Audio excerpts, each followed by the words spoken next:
উমাকান্ত একাডেমিতে বার করে দেওয়া হয়েছে। বেলুনিয়াতে কাউন্টিং এজেন্টরা গুনতে যাওয়ার পথে আক্রান্ত হয়েছে। শান্তির বাজারে আক্রমণের চেষ্টা হয়েছে, পুলিশ এসকর্ট করে তাদেরকে নিয়ে গেছে। আমি এইমাত্র খবর পেয়ে এসেছি। আমি আরু সাহেবকে বারংবার ফোন করা সত্ত্বেও ওনার পক্ষ থেকে কোনো রেসপন্স নেই। নির্বাচন কমিশনের ভূমিকা এখানে টুটু জগন্নাথের। আমার কাউন্টিং এজেন্টদের কাউন্টিং থেকে বের করে দিয়ে তারা এখানে ভোটকে প্রহসন পরিণত করার আরেকটা প্রচেষ্টা নিয়েছে। এটা কি প্রতিদ্বন্দ্বিতা? সারা দেশের সঙ্গে এই রাজ্যের কোথাও মিল নেই। এটা অগণতান্ত্রিক ব্যবস্থাপনা কায়েম করে রেখেছে নির্বাচন কমিশনের সহায়তায়। এখানে কমিশনের যারা আধিকারিক তাদের কোনো ভূমিকা নেই। কোথায় কোথায় মানে বাধাপ্রাপ্ত হচ্ছেন বা কোথায় কোথায় কাউন্টিং এজেন্টদের? আমি তো দুটোর খবর পেয়েছি, এবার যাচ্ছি আমি গিয়ে দেখি বাকি হলগুলির কি অবস্থা। আপনার নিজ যে বিধানসভা কেন্দ্র আমরা যদি বলি বটদোয়ালির দিকে একটু নজর রাখি, তবে প্রথম রাউন্ডের গণনার ফলাফল কিন্তু চলে এসেছে, সেখানে এখনো পর্যন্ত বিজেপি এগিয়ে রয়েছে, কি বলবেন? দেখুন, আমি এই রাজ্যে ভোট প্রক্রিয়া কি হয়েছে আমি প্রথম থেকে এবং এই ভোটটাকে সম্পূর্ণরূপে বাতিলের জন্য আমি ইলেকশন কমিশনকে জানিয়েছিলাম। বলতে গেলে এই ভোট এটা প্রহসনাত্মক ভোট। দেশের প্রধানমন্ত্রী ভোটে পিছিয়ে যাচ্ছে। মুদ্রা কি? মুদ্রা তো মহঙ্গাই আর বেরোজগারি। তো ন্যাচারালি দেশের প্রধানমন্ত্রী যেখানে ভোটে পিছিয়ে যায় সেখানে এই দেশের গণতান্ত্রিক ব্যবস্থাপনায় ত্রিপুরাকে আমরা সামিল করতে পারিনি। এই জায়গাতে আমাদের ব্যর্থতা।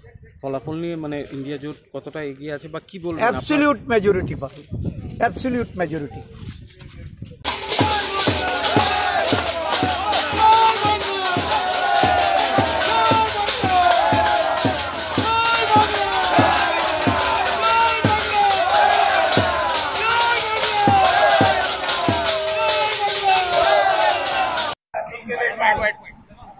लाने के लिए लगे हैं, साथ में जाएंगे और साथ में आएंगे।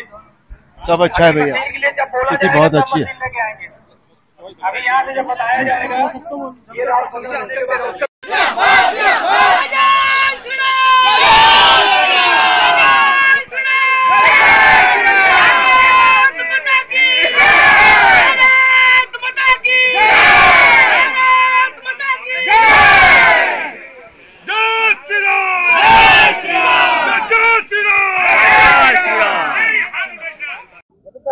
ফলাফল দেখা যাচ্ছে অনেকটাই তৃণমূল এগিয়ে গেছে লোকসভা ভোটে, বিজেপিটা অনেক কমে গেছে, কি বলবেন? দেখুন, সব থেকে বড় বিষয় আমি এটা আমার এতে মনে হয় যে বিশেষ করে সন্দেশখালিতে যে নোংরামোটা হয়ে পড়েছিল বিজেপি, যে ওখানে মহিলাদেরকে দিয়ে একটা অ্যান্ড্রয়েড ফোন এবং 2000 টাকা দেওয়া হয়েছিল, দিয়ে বলা হয়েছিল তৃণমূল কংগ্রেসের নেতাদের বিরুদ্ধে গিয়ে এফআইআর করতে হবে এবং বলতে হবে যে আমরা ধর্ষিতা, আমাদেরকে ধর্ষণ করা হয়েছে। পরবর্তী সময়ে আপনারা দেখেছেন এবং চ্যানেলের মাধ্যমেও আপনারা দেখিয়েছেন যে ঘটনাটা পুরোপুরি ভুল। এগুলোকে সাজানো একটা ঘটনা। আমাদের দল থেকে যিনি বেরিয়ে গিয়েছিলেন শুভেন্দু অধিকারী, ওই দালাল শুভেন্দু অধিকারীর এটা একটা চক্রান্ত। তো মা বোনেরা, বিশেষ করে বাংলার মানুষ, বাংলার মা বোনেরা দেখেছেন যে মহিলাগুলো এই নোংরামো করেছে। এই যে পিঠে খাওয়ার নামে ডাকা হয়েছিল, বলছিল যে 12টার সময় আমাদের ডাকা হয়, এটা আজকে সেই জবাব দিয়েছে। এটা তো মহিলাদের ওপর আজকে প্রত্যেকটা মহিলাদেরকে অসম্মান করেছিল সন্দেশখালীর কিছু মহিলা, তার ফলাফল। আর এবং দেখুন, গ্যাস সিলিন্ডার নিয়ে দেখাচ্ছিলাম, গ্যাস সিলিন্ডার 2014 সালে যার দাম ছিল 400 টাকা, তারপরে দাম হয়ে যায় 1100 টাকা। নির্বাচন আস্তে আস্তে 250 টাকা কমিয়ে দেয়, 850 টাকা হয়। তো স্বাভাবিক ক্ষেত্রে বাংলার মানুষ কেন, ভারতবর্ষের মানুষ বুঝতে পেরে গিয়েছে এটা হচ্ছে নরেন্দ্র মোদীর একটা ভাঁওতাবাজি। এরকম ভাঁওতাবাজি উনি বহুবার মেরেছে। একসময় 2021 সালে থালা বাজাতে বলেছিল, এটাও হচ্ছে ওনার একটা ট্রেলার। আমরা সিনেমার চলার আগে ট্রেলার দেখি, আর এটা হচ্ছে সাধারণ মানুষ আবেগে থালা বাজিয়েছিল, আমরাও বাজিয়েছি, যেখানে নরেন্দ্র মোদী বলেছিল, কিন্তু আমাদেরকে বোকা বানানো হয়েছিল। ওই থালাটা হাতে ধরে দেওয়া মানে ইন্ডিয়ার মানুষকে থালা হাতে ধরে দেওয়া। আর আজকে আমরা থালা নিয়ে বিরোধী দল, বিশেষ করে পশ্চিমবাংলার মানুষকে এটা বুঝিয়ে দিলাম, এই থালা আমরা বাজাচ্ছি তোমাদের উদ্দেশ্যে ভাই, তোমাদের থালাটা তোমাদেরকে দিয়ে দিলাম, তোমরা থালা ধরে নিয়ে এবার বলো। তো এটা হচ্ছে মা মাটি মানুষের জয়। এবং বাংলার মুখ্যমন্ত্রী শ্রীমতী মমতা বন্দ্যোপাধ্যায় যে অক্লান্ত পরিশ্রম করেছে, সেই অক্লান্ত পরিশ্রমের ফল। দেখুন কে কোথা দিয়ে কেউ অপবাদ দেবে না দেবে, এখানে কোনো কাউকে দেখিয়ে ভোট হয় না, শুধু ভোট হয় বাংলার জননেত্রী মাননীয় মুখ্যমন্ত্রী শ্রীমতী মমতা বন্দ্যোপাধ্যায়।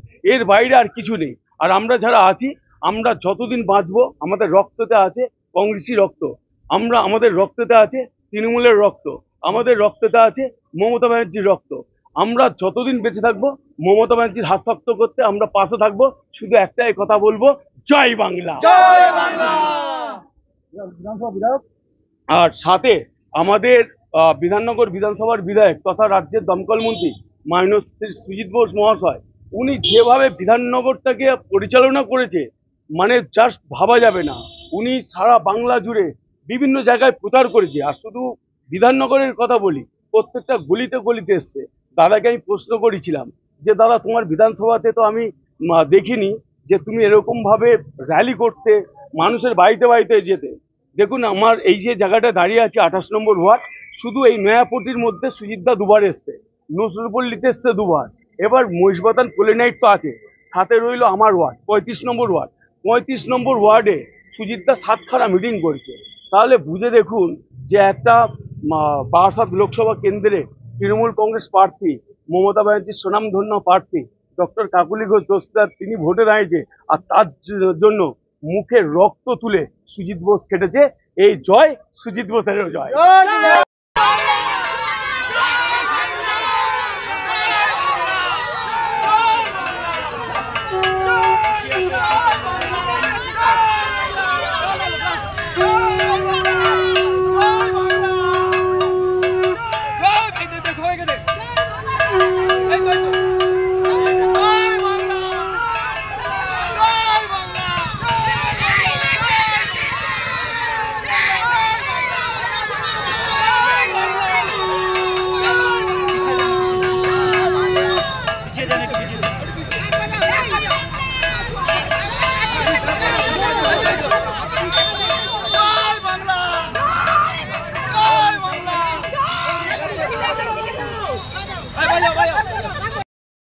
पूरे काउंटिंग के इस जश्न को मनाने के लिए लगे हुए हैं और आप सब पत्रकार साथियों का भी मैं आभारी हूँ।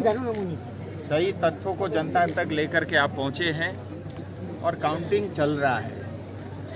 दार्जिलिंग और करशन जैसा आप जानते हैं, यहाँ पे दार्जिलिंग में उनका काउंटिंग चल रहा है। करीब 4 राउंड अभी पूरे हो गए हैं और ग्रेजुअली फिर उसकी घोषणा जैसा आरओ ऑफिस करना होगा वो उस हिसाब से करेंगे।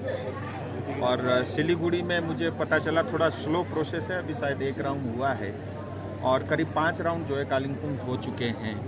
कुल मिला के दार्जिलिंग की जनता की जीत हो रही है इस समय, मैं यही कहूँगा। और कुछ देर बाद फिर आपको अधिक जानकारी, मुझे लगता है अगले 1 घंटे तक परिस्थिति और क्लियर हो जाएगी। इस समय अहिले सब यति नै भन्न चाहन्छु, दार्जिलिङको जनताको जित हुँदैछ र अन्यायमाथि न्यायको जित हुँदैछ। तर 1 घंटा अझै मजाले पर्खिनु। ऐसा मैं एग्जैक्टली नहीं बोल सकता क्योंकि अभी तो मैं तो अंदर हॉल में जा सकता हूँ, बाहर आ सकता हूँ, लेकिन जो ऑफिशियली जो आरओ ऑफिस घोषणा करेगा आप उसी को ऑफिशियल मानिए। लेकिन कुल मिला के समग्र रूप से अगर मुझे कहना हो तो दार्जिलिंग की जनता की जीत हो रही है और कुल मिला के जो अन्याय था उसके ऊपर न्याय की जीत हो रही है, ये निश्चित है।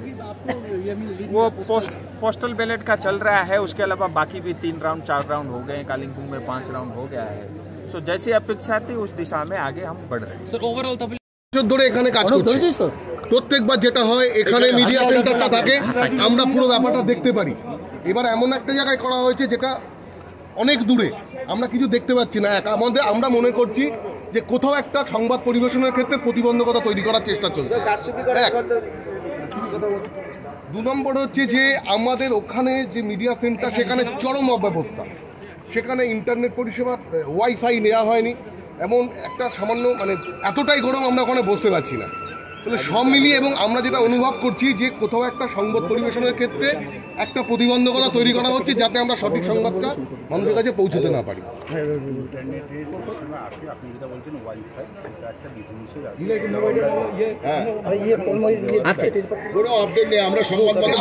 আমরা অত দূরে থাকবো না, না ওয়াইফাই পরিষেবা দেওয়া হবে বলা হয়েছিল, ডিএম এর বাইট আছে না দিচ্ছেন। আমি বলছি আমরা অত দূরে থাকবো না, আমরা অত দূরে থাকবো না, কারণ আমরা এসি সংবাদ পরিবেশন করতে, টিফিন করতে।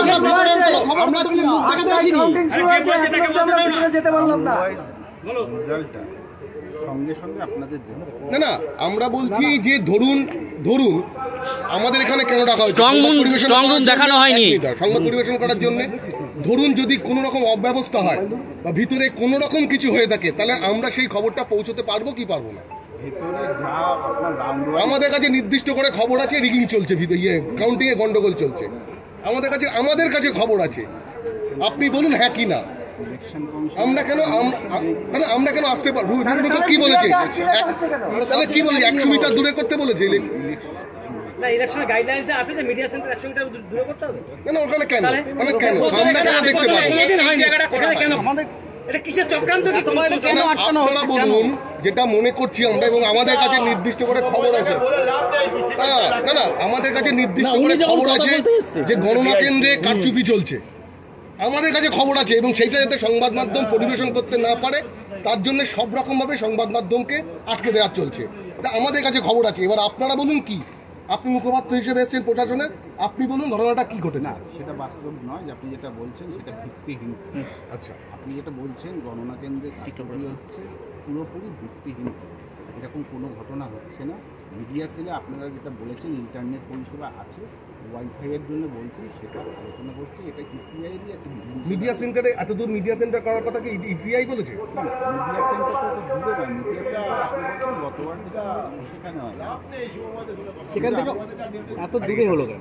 না এর আগের দিন ওয়াইফাই পরিষেবা দেবেন ডিএম অন রেকর্ড বলেছেন, প্রতিবার অন রেকর্ড বলেছেন। তাহলে কি উনি না জেনে বলেছেন? তাহলে কি উনি না জেনে বলেছেন? না তাহলে কি উনি কার নির্দেশে বন্ধ হলো? হ্যাঁ উনি বলেছেন থাকবে। না আপনি বলছেন নেই, কাউন্টিং তো শুরু হয়ে গেছে, কখন করবেন? কাউন্টিং তো শুরু হয়ে গেছে। ডিএম কি না জেনে বলেছেন? বলুন কোন চ্যানেলে ইন্টারনেট না ওয়াইফাই কাউন্টিং কি চলছে না বন্ধ আছে? প্রশ্ন ছিল ওয়াইফাই পরিষেবা, উনি হ্যাঁ বলেছেন। প্রতিটা কেন্দ্রে দিয়েছে কম্পিউটারে দুটো ল্যান্ড কানেকশন দিয়ে ওখানে তো কাজ করছে। তো আমরা বলেছি তবু ওয়াইফাইটা কিন্তু কখন দেবে? কটা বাজে? ওয়াইফাই আগের কথা বলেছিল, ডিএম বলেছিল সব জায়গায় দিয়েছে ওয়াইফাই, সব জায়গায় এক পরিষেবা। শুধু নদিয়াতে কেন বারংবার এরকম পরিষেবা?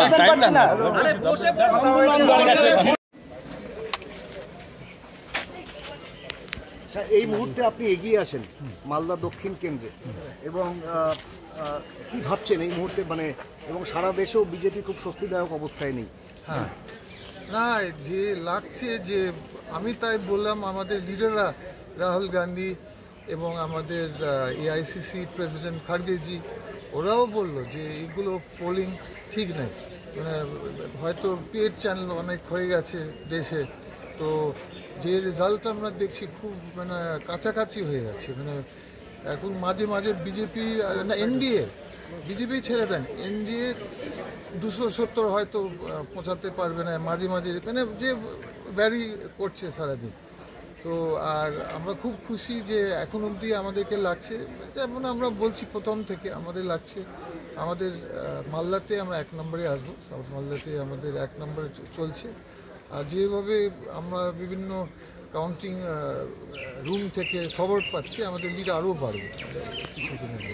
ওয়েস্ট বেঙ্গলে তৃণমূলের বিরুদ্ধে আপনারা লড়েছেন, যদিও ইন্ডিয়া জোটে তৃণমূল আছে, কিন্তু পশ্চিমবঙ্গে তৃণমূল সুইপ করেছে, এবং সেখানটায় আপনাদের পিসিসি প্রেসিডেন্ট মিস্টার চৌধুরী তিনিও পিছিয়ে আছেন, কীভাবে দেখছেন? দেখুন, অধীরবাবু হচ্ছে একটা আমাদের লড়াইকু লিডার, তো আমার মনে হয় কাউন্টিংটা শেষ হয়েছে, এমন হতে পারে যে উনি, আমার আশা আছে উনি জিতবেন শেষে, মানে ফুল কাউন্টিং তো হয়নি, আরও অনেক রাউন্ড বাকি আছে।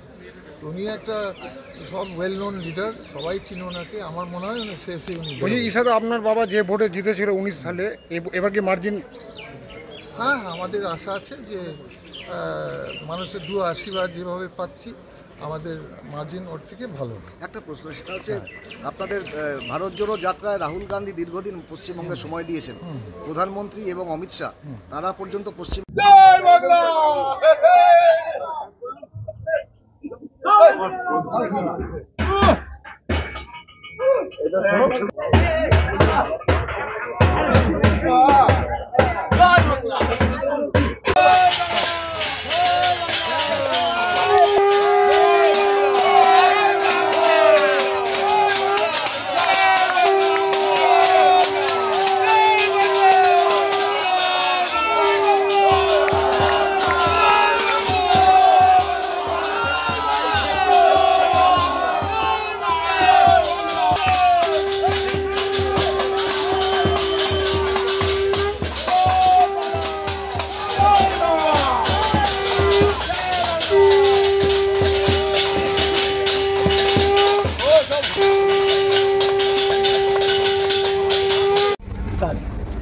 মোটামুটি আমাদের কাজ লোক দেখে দাদা আজকে। আরে ভাই আমি দেখাতে